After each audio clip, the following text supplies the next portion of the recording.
Hello, and welcome to episode 15 of the Little House Knits podcast. My name is Michelle, also known as ScullyB on Ravelry, which is where you can find our podcast group, Little House Knits, knits with 2 T's.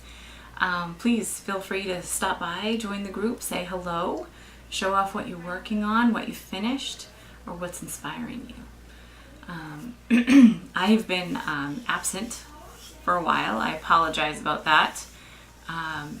I'll also give you a heads up. You may hear noise in the background. It's summer vacation. The boys are home and they don't always get along. So they're being kind and giving me some time to come and talk to you guys. So kudos to them. Have you been? I hope you've been well. I hope the summer has been treating you well and you haven't been dying in the heat.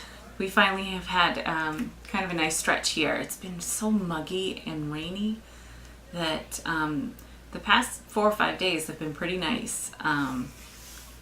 You know, it's not muggy, it's just a nice kind of dry heat, and there's been a breeze, which is awesome. So hopefully it's going just as well for you. Although if I could find a climate that's like 75 degrees year round, I'd be very happy with that. If you know of it, please let me know. So yeah, it's been a while, and because it's been a while, I have not done a drawing for the prize for the spring along, so I would like to do that now. I did not specify in the finished objects thread that it was for finished objects only, so there was quite a bit of chatter, not quite a bit, but there was more than just finished objects in the thread. So I had to go old school. I put the 6 finishers' names on a piece of paper, and we're gonna just shake it out and see who the winner is. So here we go. And the winner is number 20, YV Haiha. That's Yvonne. And she did the Rite of Spring socks. So Yvonne, I know you live overseas. I want to say it's Sweden or Germany. I'm not sure. It's over there. It's not in America. So please contact me with your address and congratulations. I'll get this yarn out to you as soon as I hear from you. So yeah, it's been a while, mostly due to work and the kids being home from school and just craziness. So and I was planning on recording. I wanted to record fairly soon after I got home from the zombie apocalypse in June, and I just didn't get around to it. So, you know, I've been feeling guilty about not talking to you guys because I miss you guys. I like talking and getting feedback from you guys on what you like, what you don't like, what you're working on, and all of that. So, not even what you're working on, just what's going on, you know? So I went to the ZK and I had a great time. I met a lot of really wonderful people. I may have played a really fun game, just saying. But I'm kind of glad that I didn't record because my take on how it went has changed a little bit. Not in the sense that, you know, I came home saying I had a good time. I really did. But I also came home saying, oh, I don't think I'll do that again. Not because anything bad happened or anything went wrong, because I didn't feel like I was outgoing enough or extroverted enough, social enough to do it again. And I've been thinking about how while there, some people would say, oh, you have a podcast? Do you have a podcast? And I'd be like, yeah, and, you know, but you don't have to watch or whatever. And I realized that's silly. I started this so that I could meet people. And it almost, this is going to probably sound crazy, but it almost felt like it was an insult to you guys who actually take the time to watch an episode when it comes out. And, you know, that's silly. You guys mean a lot to me. And, you know, the fact that anybody wants to listen to me ramble, and I do ramble, I'm really sorry about that. It means so much. So I just wanted to say that. I'm glad I didn't record right away. I'm glad I took the time to kind of inadvertently think about things more. So I need to start being more chattery in the group, I guess. But I may need a kick in the pants. I'm not quite sure. I did have one or two people say to me that they had trouble finding the podcast and it would be easier if I were on iTunes. Let me just say that I make fun of my mother a lot because she can't work the remote for the TV without assistance, which seems crazy, but my technological knowledge level is not that far above that. So I can't, I've looked into it. I have a little trouble trying to figure it out. And it sounds like you have to host your podcast somewhere else, which I understand costs some money. So I'm going to have to really think about that. But hopefully it's not too much of an inconvenience for anybody to go to either the blog or YouTube to watch. I'm sorry. As soon as I can wrap this around technology, I will get right on it. But in the meantime, I do have a couple of things to show you. I know that other people with podcasts went to the Nippocalypse, and you've probably heard all about it. So I'm just going to show you a couple of acquisitions from there. Let me start. The first night I got there, everyone was sitting in the ballroom. I think it was a ballroom. We were just sitting and knitting, and someone came up who asked not to be mentioned, but she tapped me on the shoulder and she introduced herself, and she was kind enough to give me a gift, and I was floored by that. It was weird to know that I was walking into a place where somebody would know who I was without, because of this, they see my face. So she came up and she gave me this lovely bag, and this is from Bling Your String. It's really nice. And along with that, the bag had some matching stitch markers, which are just very pretty. I almost want to have a display case for stitch markers. They're so pretty.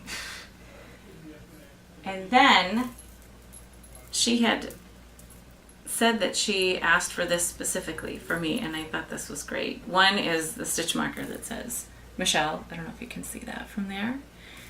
But then this one. This is what got me. Look at that. It's a little house for the Little House Knits podcast. And it was so nice. It was just so nice. I don't know why. It gets me emotional. It's just so nice that someone would take the time to do that. And I don't know. Thank you so much. I don't know. Yeah, I don't know. Thank you very much. That was awesome. And I did have a lovely roommate, Brenda, be goofy. Sorry, she didn't say I couldn't say it. So she gave me an awesome gift, which was this cute little bag, Paws Off My Knitting, along with yarn made out of something I didn't know they could make yarn out of. But I guess you can make yarn out of just about anything. And I cannot pronounce this name, so I'm not going to butcher it and try to Araucania? I don't know.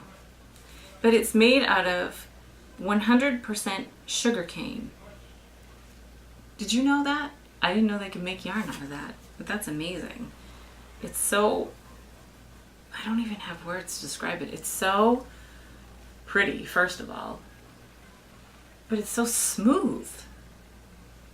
Like, I wouldn't say it's squishy, but it's not super squishy, but it's so smooth. It's awesome. So I have to find something good for this.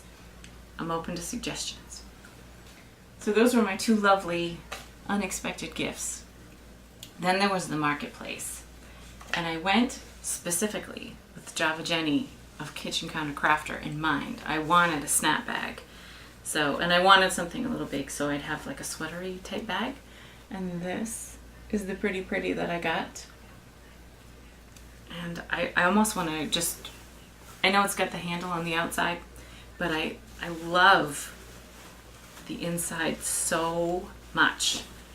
It reminds me of a pool, you know, the pool liner, and I can just picture the water. It makes me feel cooler just thinking about it. So I'm gonna flip it inside out for just a second so you can see. Look at that. Don't you want to go swimming now? It's beautiful. So, not to mention, Jenny herself is quite a nice lady. So it was nice to meet her. Then, I exercised a great amount of restraint at the marketplace. I was like, I want the bag, I want one skein of yarn, and then I'm gonna go, because I didn't want to get out of control with the spending. I barely had room in my luggage with all the other stuff I got anyway. But I went to Spartaky's Dyes booth, and I got this. I think the orange shows up a bit more like reddish orange, but it's more, I think, muted. I don't think muddy's the right word, muted. But this is Joss Whedon worsted 100% superwash merino in the chewy colorway from the Star Wars series. So this will be a lovely hat for my husband, who, as soon as I showed it to him, said, I really like that, not knowing that I bought it for him. So that's that. Like I said, I had a great time. It was really fun. So if you have never been on a retreat, I would definitely recommend it. So that's that. Now on to actual knitting. I don't know what happened. I got home and I just went into crazy finish it mode. Oh geez, sorry. All right. I did knit something for the spring along. I didn't post it, but this is the spring beret, which I have renamed my blueberry muffin hat, because the yarn I picked, once I started knitting it, it reminded me of the strawberry shortcake dolls I had when I was little, and this hat looks terrible on me. It looks really good on Seamus. It looks terrible on me. So I'm just gonna hold it up for you. So that's it. It didn't call for this. It called for a button, but I just felt like it needed another little bit of blue to really be a blueberry muffin hat. So it kind of looks like a baker's hat to me. So that was my spring along FO. Let's see. While I was away, I had picked up the socks that I had started in January, I think, for my husband, and then I just put them down and I never finished them. I've never knit a pair of socks for him, and I wasn't sure how he would react to having a pair of socks, but he's very happy with them, and he's waiting for his next pair, but he's going to be waiting a while. So I have these. And I would love to tell you what the yarn is, but I can't remember. I want to say, I lost the ball band. I want to say it was like Deborah Norval or something I got at Joann Fabrics. I had gotten it for just to see, and I needed something cheap, so those are his, and he's very happy with them. This was my last Hogwarts project. I just took some lollipop yarns I had left over. This is my little snake. I know, right? Who's this lady with all the finished objects? So I just have two more, but it's really the same pattern. So I'll show you this. And I show you this because if you're a mom, you might appreciate this. I went to Very Pink Knits, Stacey Perry. She had a pattern for this. It's a dishcloth. She has two different versions. One is just a straight edge like this, and you can do either a dishcloth size or a coaster size. And then the other version has like a scalloped edge. And I just wanted something plain. And the original one that I knit, I have these two. The original one that I knit out of acrylic just to see how the pattern worked up and how easy it was. And I made it pretty big. But I'll tell you, while I'm sure they are great dishcloths, the kids love these because they can use them as frisbees, and they can go in the, like they bring them to, my father-in-law has a pool.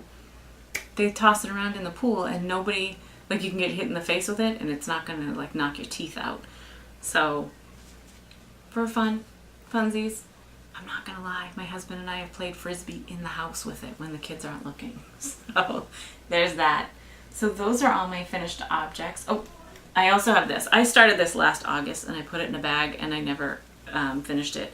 I had started a Piper's Journey, and this is out of some Barocco vintage, I think. I'm not even sure. I really should keep the ball bands with things, but I didn't really anticipate ever telling anybody about this. So so that's that. That's done. I have finished a few other things, but I couldn't find everything to bring it with me. I have one thing that I'm working on right now, and it's out in the living room, so I will show you this part of it. I am working on the buddy to this sock. My mom's favorite holiday is Halloween, so I figured I would knit her up some Halloween socks, and this is the Knit Picks Felici, I don't speak Italian, colorway. This is the spooky colorway, so it's really cute, and it's so soft and squishy. But this I'm knitting on, I did the cuff in 2.75s and the body of the foot in 2.5 millimeter needles, I think. Yes, 2.5.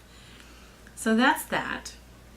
I am not going to wait 2 months to talk to you again. So I hopefully will get on a more regular schedule. It's so hard when the kids are home. Everything is chaos. So one more month, just 1 month, and they'll be back in school. No, I'm not happy about that. Are you kidding me?